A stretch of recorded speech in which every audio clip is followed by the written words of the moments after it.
Hello, everyone. Welcome to today's episode of the Daily Sip. I'm very excited for today's guest. It's been long overdue in the form of video and/or podcast, and we're going to be achieving both today. More interestingly, we're going to just get to hear all about Gavin and Neatbox and the Welcome app and all of his thoughts around solutions for inclusion of disabled people. So thank you for joining me today, Gavin. It's a true pleasure. I said earlier on, I was posting on my Facebook a bit like a fanboy. I'm getting on with Martyn. It's brilliant. Come and join us. It's going to be great. So yeah, brilliant to be here. Obviously, we've had some good.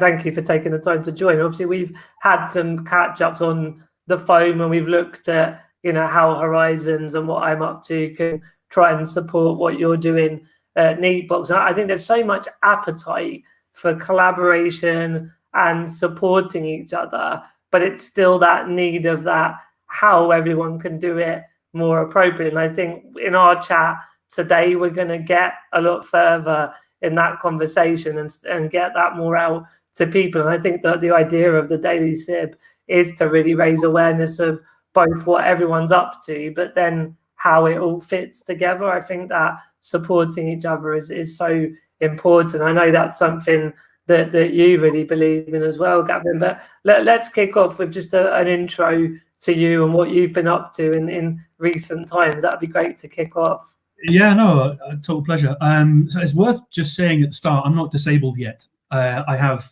early onset arthritis in my knees. I'm on the list for a hearing aid, Right. just sort of helped me a little bit. I know I'm going to be disabled one day.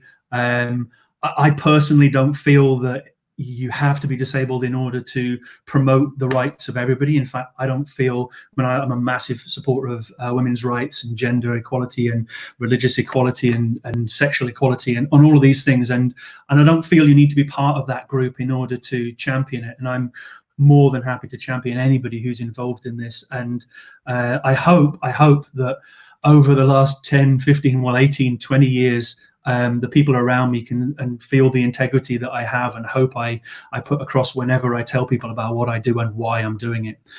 Traditionally, a lot of companies do things to make money. The reason I do the whole thing, I have to make money in order to pay my staff. But at the end of the day, what I'm looking for here is a sustainable business that means that in 15, 20, 30 years time, when I'm long gone, it's still providing services to the people that I set the business up to help. Yeah, and you've mentioned a few bits to me. It'd be great to hear some of the things you've worked on. I know it took you into training dogs for the blind, didn't it, at one point? Yeah, so I was military police for 10 years in the RAF as a dog handler. And then in 1996 I left, but I'd been doing work for Guide Dogs for the Blind up in Forfar. So I did voluntary work for them for 2 years. And then I asked to be a dog trainer because I thought that's where my skills were. And they said, no, you've been brilliant in doing the help and the charity and the fundraising stuff. We'd like you to apply to become a guide dog mobility instructor, which is the person who trains there's the last bit of training with the dog, the polishing bit. Don't polish dogs. So the polishing bit with the dog, and then matches the dog to the person, then trains the person how to use the dog or works with them. And hi, Chris. And it's absolutely fantastic chance to do the work with the dog, but then hand it across and then ignore the dog and let the guide dog owner get the bond with the dog and then work and then have an independent life. And the more I did that, the more I was just excited by this new world that I was in, which was being Lewis Hamilton's pit crew. That's the best way to describe it. I was just the guy making sure Lewis Hamilton get out there and get around the track. And that I just fell into that feeling of just being able to empower people to go off and do their thing, not the feeling of I'm the guy in charge and therefore you are subservient or submissive to me. I just wanted to be the one who empowered. And in 2003, I started getting really excited about technology. In 2006, my clients were turning up and they had iPhones that were all talking to them because they had voiceover, iPhone 2S or whatever it was. And then I was like, wow, and they were teaching me loads of stuff. And then eventually my brain was just like, well, yeah, if people can use phones, then maybe it could do this or that. And then I thought, wouldn't it be good if a mobile phone could press a button at pedestrian crossings? At the time, it was just for blind folk because they couldn't find the button. And then I realized that, well, actually, loads of people can't reach the button or find the button. And lo and behold, having put some energy into it, they invented the world's first pedestrian crossing operated by smartphones, which was just, where do you go with that? I mean, it's just I was a guide dog. Yeah, where do you go with that? It's a difficult one to deal with. Because obviously we're going to be talking about, we are already talking about solutions. And I think, technology has been a massive area of innovation and a massive area of empowerment. Like you were sort of using that phrase in the other context before. Technology is very, very empowering.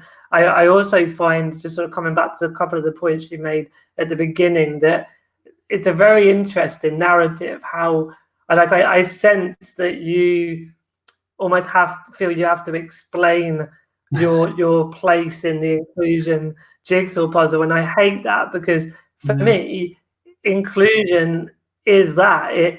It's not about excluding anybody, right? And I think we all, as we've said again and again, we all get the problems around disability and exclusion. And as Sophie so articulately said, there is a big need for including disabled people to make decisions about our own lives, etc., etc., etc. But I think the point gets missed that doesn't mean that non-disabled to bloody put labels all over the house here. It's absolutely about inclusion. It's about everybody understanding why inclusion of disabled people and empowerment of disabled people is so important. So I think one point I just wanted to make is that allies and having everybody in society fighting for disability rights is an absolute given. I think very few would disagree with that, but I think some disabled activists can appear to miss that point, and it's important we all put that out there today. But it's really important also, and you say I sort of found my way in the jigsaw there, but to have to explain it. But I totally understand it. If somebody has grown up in the 50s, 60s, or 70s, whenever it is, and then they become disabled, or even if they've disabled their entire lives, they have lived in a world where they have been discriminated against.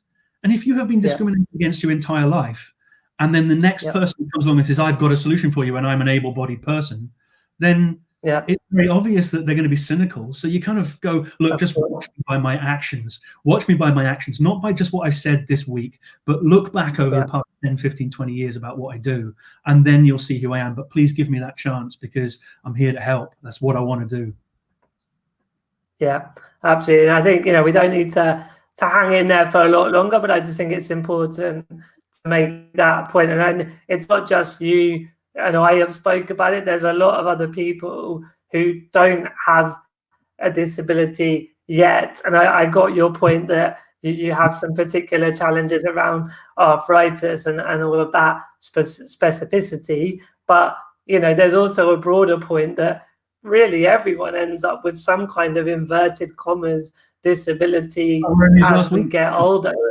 Yeah, exactly. And so in the end, all of the labels just, end up a bit, can be as destructive as they can be good. But I think it's good just to draw a circle around that philosophy, and that inclusion is literally that. It's inclusion with everybody. So as you were really keen to look and focus on today, we're all about solutions. So solutions comes from that philosophy, but it also comes back to the technology. So it's called Button, isn't it? The technology that you use for crossing. Yeah, there were two apps. For a while, it was called the pedestrian crossing smartphone device, which is, who knows where that comes from. But Button and Welcome are the two apps.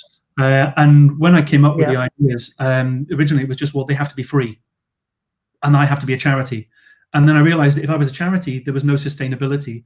And when you realize you're the first in the world to do something, you realize there's no growth unless you've got growth and sustainability. And you can't grow if you're a charity, it's very hard to grow. It takes years and years, decades to grow.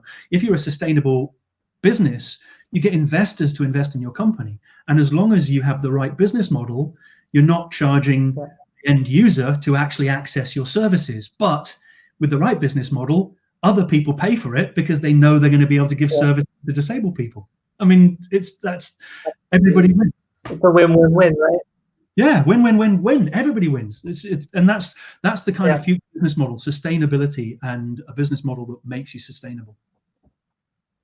So actually, in terms of different threads of solution, what we've touched on there is the economic and the business side, that if there is a business model that is a win-win-win, as you said at the beginning, it has to be sustainable. You have overheads to pay, you have, you know, individual team members that have to be dealt with as well. You know, like the whole across the board has to be a financial business. So I think there's a big inclusion philosophy again around how business can be a powering side of inclusion.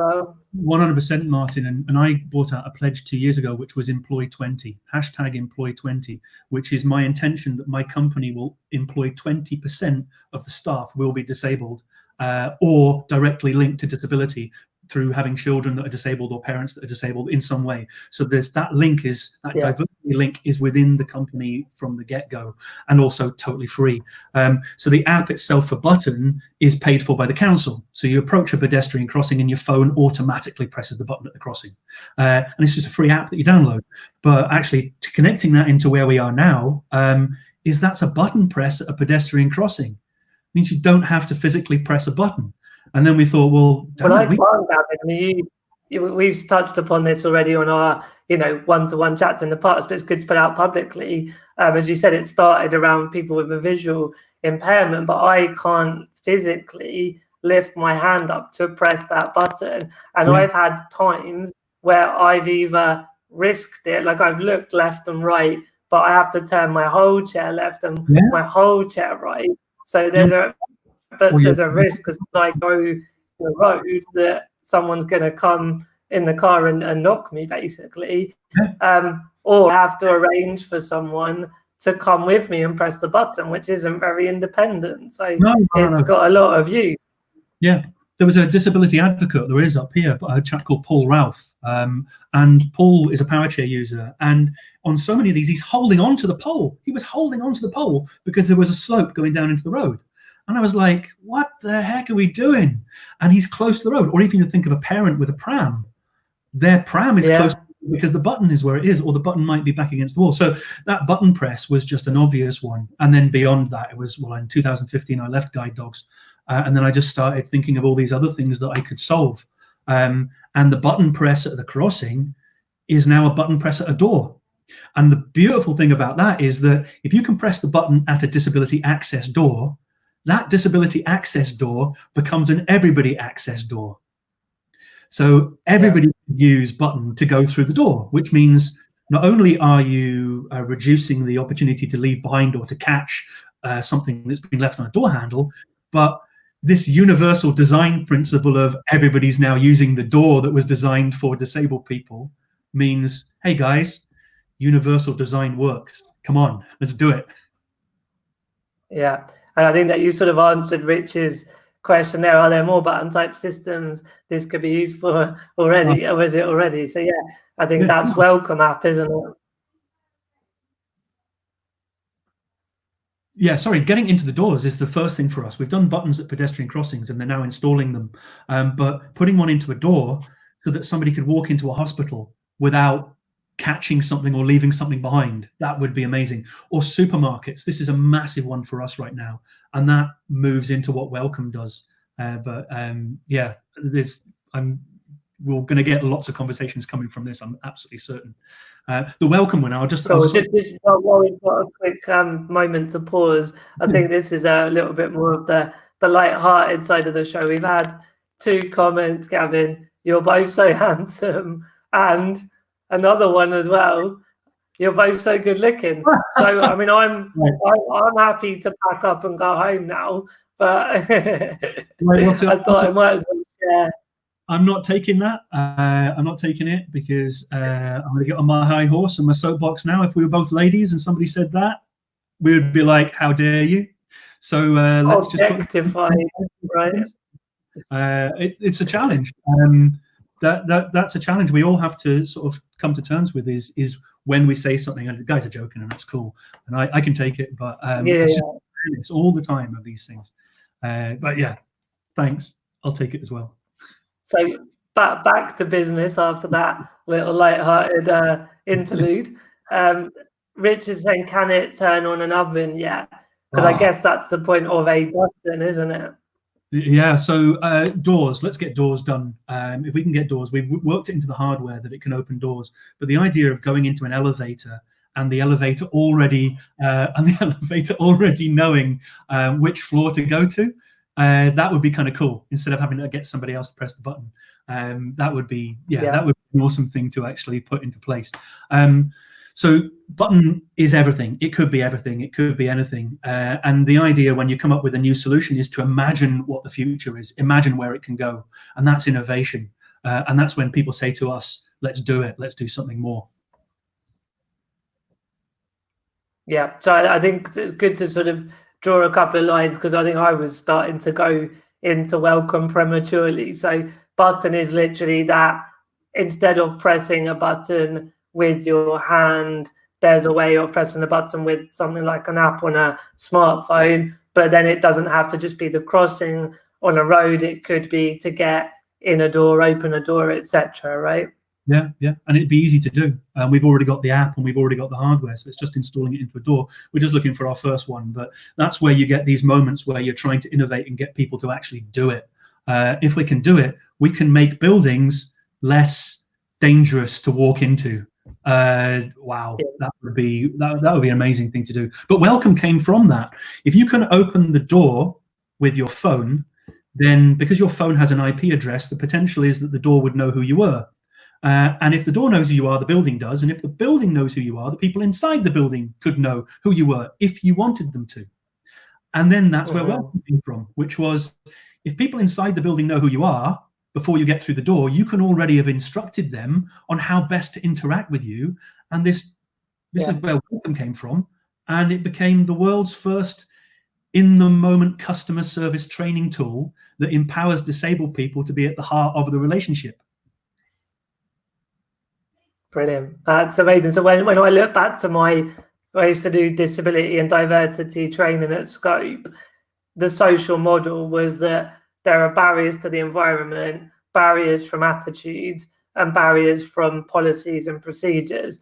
And so button is in a way helping to overcome the physical environmental barriers that exist for many.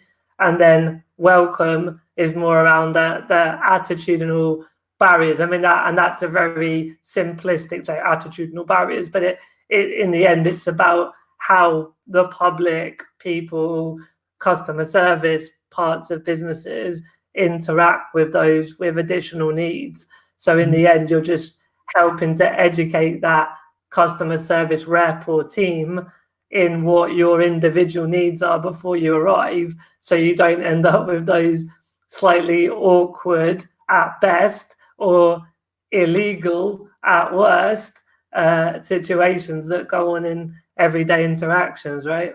Yeah, well, we have to start with physical, because if you can't get in the building, then you can't get in the building. But if the building is totally accessible, but the staff don't understand your needs, or they treat you like a second-class citizen, then it doesn't matter how accessible the building is. The person must make you feel welcome through knowledge of how best to interact with you.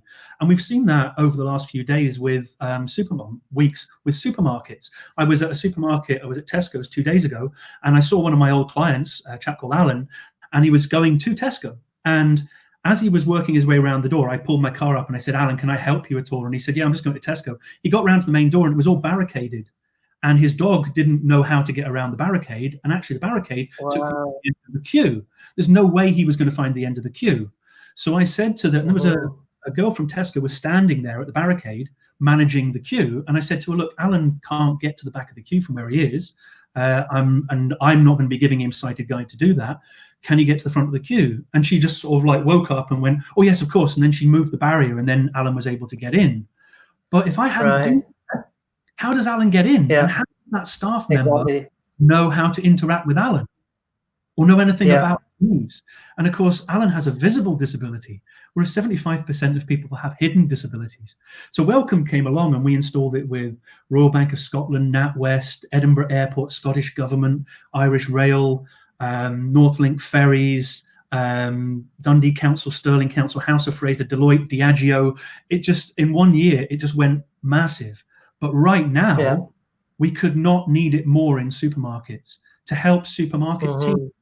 interact with the people who are just about to walk through the door. And that's where it could make a massive difference.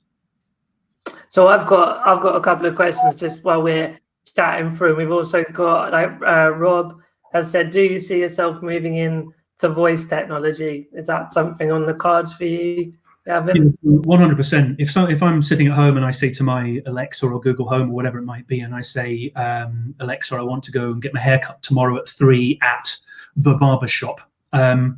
If that automatically sets up the appointment at the barber shop, but also automatically trains the people so that as they approach the barbershop, they know how to interact with me, then good. So yeah, definitely. We want to be able to talk to our devices and for all the hard work to be done in the background. And it's worth just saying, we do a photograph, a name, an overview of a condition you want them to know about, top tips on how to interact, and the links to the charities that gave us the information. We don't provide the information, we don't make it up. Charities gave us the information. So Ataxia UK, Deafblind UK, Guide Dogs to the Blind, RNIB, Headway Ireland have all bought into this. But even the local ones like Seascape and Support for Sight and Forth Valley Sensory Centre, they all bought into it as well. So they all give us the information that we can give to the customer service teams. Yeah. And then another one is, what about security, privacy issues? So I suppose that's generally about protecting users' data, maybe. Yeah. So because it's free, we don't need credit card details. We don't ask for people's home addresses. Yes, there is GDPR involved here. We are GDPR compliant, but all we need is a photograph of the person if they want to put a photograph in, a name which could be made up because we doesn't need to be the real name as long as the answer to it, and also just a generalized view. So they say, I'm visually impaired. The information we give is the information you would get if you knew somebody was visually impaired and you went on to Guide Dogs to the Blind or RNIB and you went, what are the top tips in how to interact with somebody? So yes, we understand there's data, but there's less data issue here than there would be in so many other things that we do. And you can also put down, when you sign up, you can put down other, which just means I want somebody to have an awareness of something. It just means that you raise the awareness of the staff without actually telling them anything about you. Yeah, well, what I liked when I downloaded the app and looked through how it worked was there's that base information, as you say, around condition-specific just info and tips. But obviously there's also that potential of a more higher level interaction if that's necessary, that as Martyn could say, you know, although you've read, I wouldn't write, although you've read up on SA, but knowing they would have read on SMA already, I can still say something in addition that they might not have got from that generic information, right? Yeah, so if there's something you want to do, well, we have a message section where you can put in anything you want, and that could be, I'm here to meet Martyn, we're going out for a coffee, I need to use the accessible toilet before we leave. Brilliant. I'm here, I need a ticket to Newcastle, if you're at a train station, or I'm meeting somebody for a job interview, or indeed, here's my shopping list. I want bread, egg, milks, cornflakes, whatever, so that when you turn up at the supermarket, they already know exactly what you're needing. They might have even already prepared it for you. So you can add in that free text, but it's not about the disability. It's about what you need. Yeah. So Ross said, but some say people just want to stand up and get the same experience as a non-disabled person. I like my barbers sitting in a queue, having a brew, etc. What are your thoughts on that, Gavin? Yeah, well, this is an opt-in or opt-out. The beautiful thing about this system is that if one visually impaired person uses this, because it is just staff training, if one visually impaired person uses it, the next 10 or 15 or 20 people through the door will get better customer service because the staff member awareness has been raised about visual impairment. So yeah, it's an opt-in or opt-out, but don't be surprised if you start getting better service because we're raising the awareness of everybody about disability. And that's ultimately what we're here to do. It's not to sell apps to people, it's to improve awareness of need across. Otherwise, what's the point in staff training? We do staff training for that very reason. Yeah, my takeaway from Ross's point is that, you know, once you've gone somewhere and they know you as you don't need the app because you've got through that original barrier. But what Welcome is going to do is fast track that sort of giving knowledge and experience to that person so that you don't have to go through days or weeks or years of awkward and clunky interaction. You Yeah. get it right first time.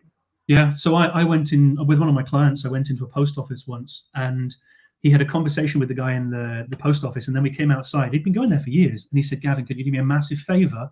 Go and find out what this guy's name is, because he's never told me. He knows my family, he knows where I'm going on holiday, he knows what I've been doing for the day, he knows what my shopping is and what my dog's called, but I've no idea what his name is, because he just presumes I know it because I've known him for 5 years. So he never says, hi, it's me, Michael." And of course, it's not just about the people who've been there for a long time who might think they know what they're doing.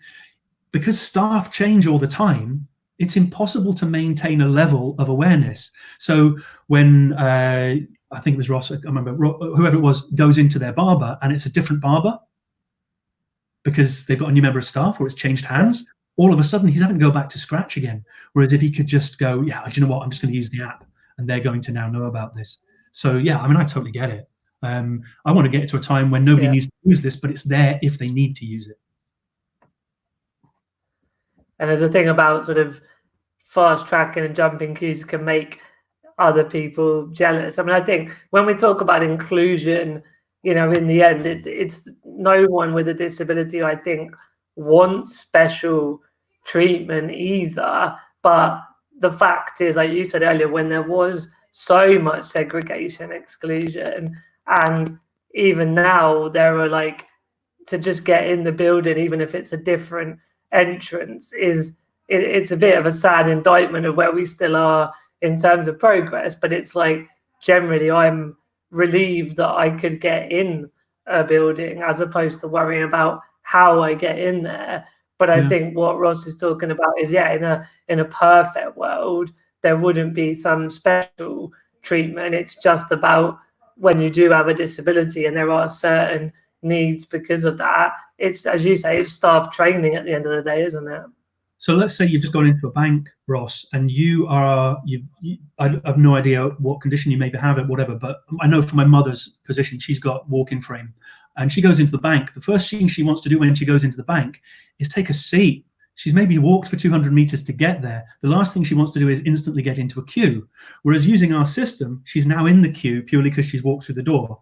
If she goes in and takes a seat, somebody will then come across to her and she's had a chance to relax. She's not jumping to the front of the queue, but she's actually getting a place in the queue without having to queue. And I think for so many people, that's really important, or to be able to remind somebody what you're there to do if you're living with Alzheimer's, dementia or something like this, to go in on your own. One of our users, Kim, she said, I went into the bank and they were talking to me, not my carer. And the carer went, this is amazing. Yeah. They normally talk to me. Why are they not talking to me? And she left going, this is fantastic. So this is about equity, not necessarily jumping the queue. If somebody doesn't want to jump the queue, that's fine. It's just about saying, I want equity in the service you deliver to me. If somebody else can see your name badge, I want to know your name. If I'm in the queue, I don't want to have to be in pain in the queue. I want to take a seat knowing that you're in the queue. No special treatment. In fact, ultimately, we should be in a world where all jobs are available, or the jobs that you can do available, the places you can go are available, everything's available, and people are seen as being with equity rather than discriminated against. Yeah, very well said. No, I totally agree. As we touched upon earlier, we have that point about collaboration and supporting each other. So a couple of people I want to bring in with comments. Rob, I think, was the one that had asked about security, and he said more along the lines of external security. He's also said he'll catch up later as it's a bit of a boring tech thing.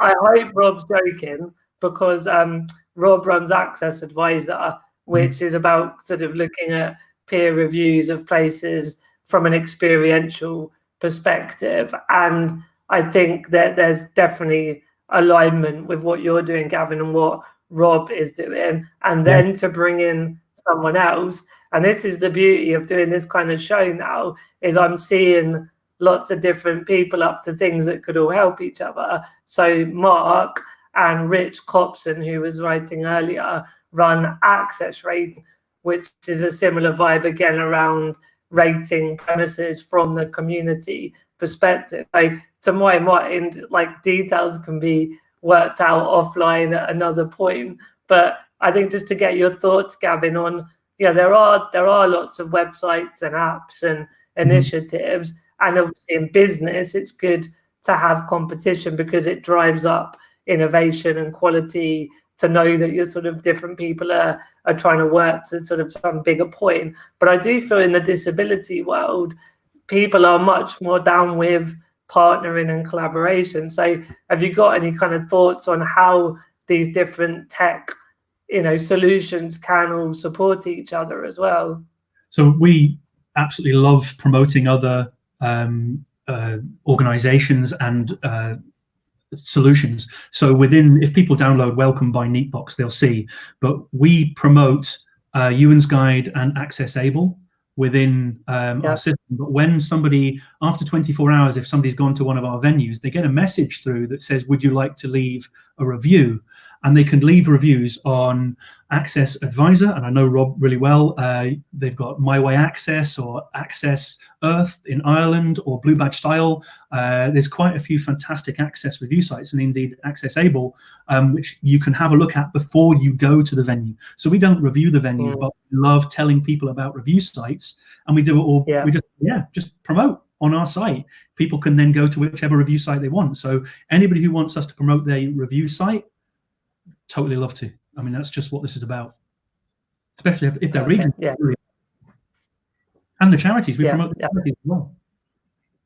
Yeah, there's room for everyone to all support each other. So one other thing, I think the tech side we broadly covered in terms of, in a way it's an app that connects disabled customers with either like the infrastructure of a pedestrian crossing or a door, or with Welcome particularly, it's with the customer service. So I think that bit we kind of get in terms of the application of the tech. And I suppose as it was, we're going to finish a little bit earlier than normal today, but the two bits I'm interested before we wrap up are your thoughts on how it's been and what more needs to happen to galvanize disabled people to help make this work. And the second, so it's two questions really, is how it's been getting businesses to buy in literally, because obviously the business model is that businesses are paying some sort of subscription, I think. So if you just can share your thoughts on both sides of that coin, I think that would be really interesting. So I'm a bit of a capitalist socialist, if there is such a thing. Within the app, people can request where they want it next on both button and in Welcome. And we've got an entire map of the UK, which is covered in red dots of venues people have said, I want it. So let's just say a person goes into IKEA who's deaf, or actually there was a situation in Glasgow, but a person went into IKEA who had an autistic child, and the autistic child wasn't allowed in the ball pit. And they said they need to have Welcome. So they requested it, and that appeared on our map. Now, if we had one or two people requesting that IKEA install it, we might not get anywhere. But if we have 1,000 people requesting that IKEA install a system like this, then we've got people power. And our job right now is to tell people, this is for you. My company is for you. You tell me where you want us, and we will go there. One person walked into House of Fraser. It was Ken Reed, and he stood there and he said, he stood for 5 minutes. Nobody came to see him. He walked out. He requested it. 3 months later, House of Fraser in Edinburgh installed it. Now we changed their customer service review on Ewan's Guide, went from 1.5 stars to 5 stars customer service every single time somebody uses our system to go inside. Wow. Totally turned around retail for a disabled person, but it's the disabled person who said, I want it in House of Fraser. So if somebody goes on there today and says they want it, I will do my damnedest to make sure that the people who you want it in, be it Wetherspoons or your local council, your local library or fitness centre or health centre, we're just about to launch with 2 NHS hospitals. If you want it, drive us there and drive them to us as well. And the other thing that you said there, which is the business model, which is a monthly subscription, the whole idea here is that we're in every sector, in every building. So ultimately, we charge a very small amount of money.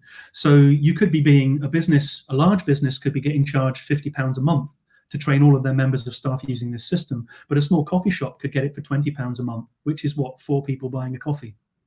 And you could quite easily have the same person going in 4 times in a month and paying for a system that everybody can use. It's just, people power.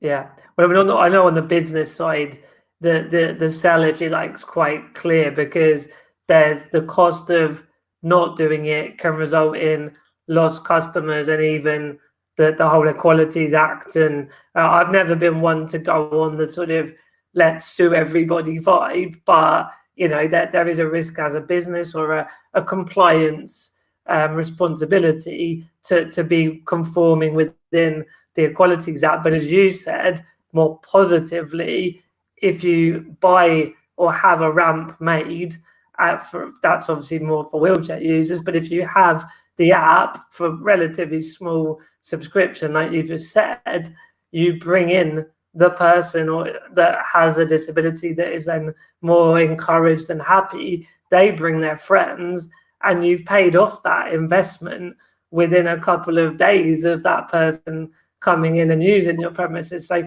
the business case is actually quite simple. I just sort of wondered how businesses have reacted when you've been going to them and saying, look, some people have said about this. Are they rolling over easily, or is it still a bit of a battle? There are 4 types. There's the early adopters, and they're coming to us now. We're getting so many people who are contacting me. I've probably got loads of emails now of, I'm just about to talk to Basildon Council in a couple of minutes. They came to us and went, we love it. Talk to us about it. We want it. But Irish Rail did exactly the same thing. And so Deloitte came to us, as well as Diageo. So they're coming to us now. But you get early adopters, you get adopters who want to see other people using it.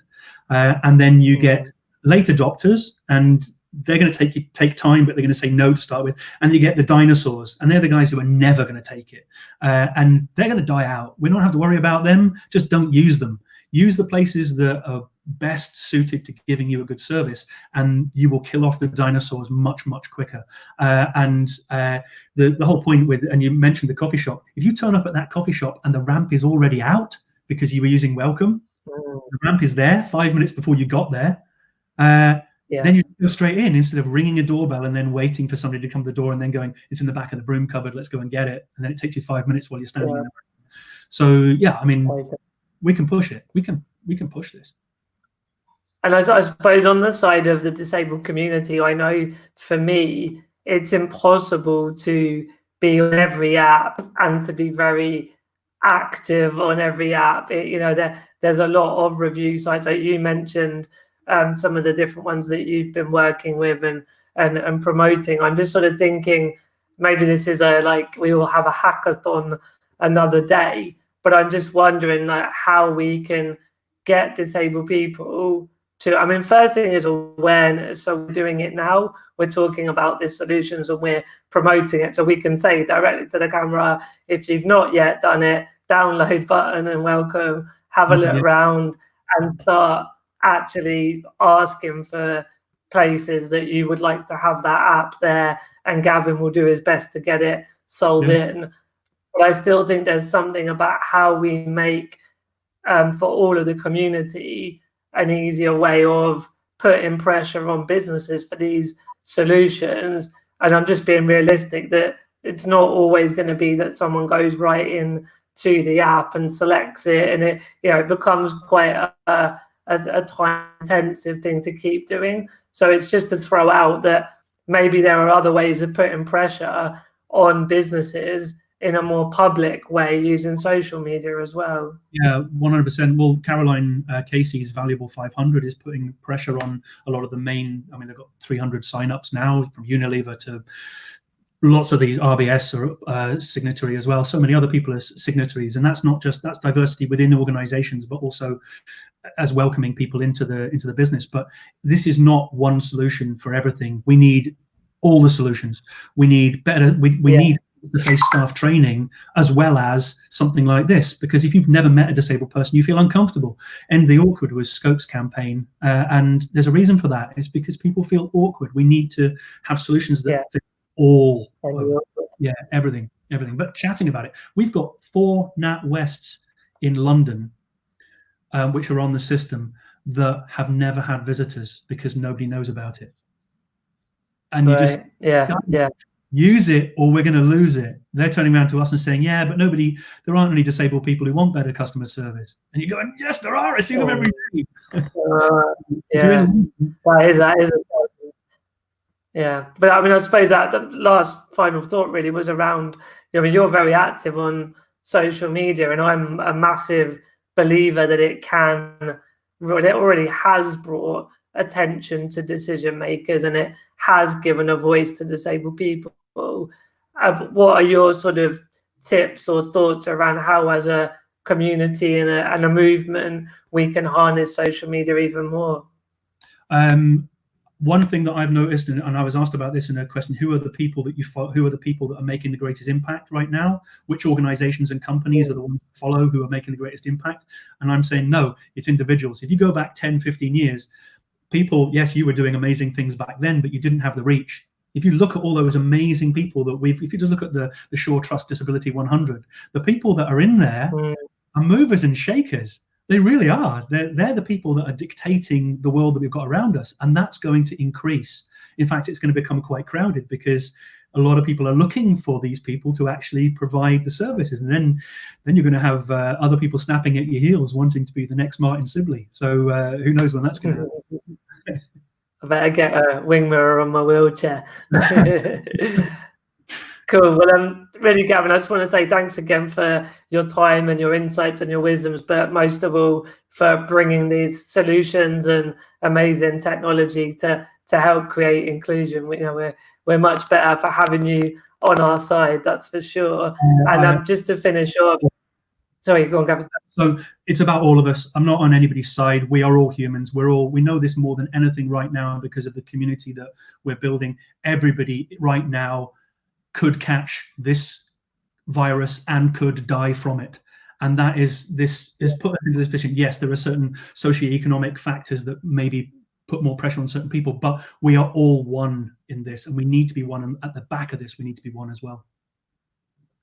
Yeah, no, absolutely. And yeah, I was just going to say, someone said I just joined, please post or repeat the app. My big question was going to be, can you just tell people how they can find you and Neatbox and download the apps? That would be a great way to finish. Yeah, so neatbox.com is the name of the website. You can go on to on Twitter, I'm Gavin Neat or Neatbox, Neatebox.